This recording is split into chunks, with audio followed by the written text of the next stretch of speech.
بسم اللہ الرحمن الرحیم۔ شروع اللہ کے پاک نام سے جو بڑا مہربان نہایت رحم والا ہے۔ حضرت جابر رضی اللہ تعالیٰ عنہ راوی ہیں کہ رسول کریم صلی اللہ علیہ وسلم نے فرمایا، سب سے بہتر ذکر لا الہ الا اللہ ہے اور سب سے بہتر دعا الحمدللہ ہے۔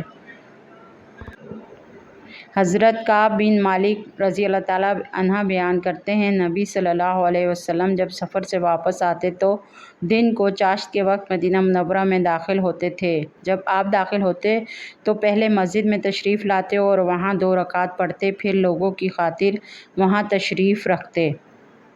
رسول صلی اللہ علیہ وسلم نے فرمایا، اسلام کی بنیاد 5 چیزوں پر قائم کی گئی ہے۔ اول، گواہی دینا کہ اللہ کے سوا کوئی معبود نہیں اور بے شک محمد صلی اللہ علیہ وسلم اللہ کے سچے رسول ہیں، اور نماز قائم کرنا اور زکوٰۃ ادا کرنا اور حج کرنا اور رمضان کے روزے رکھنا۔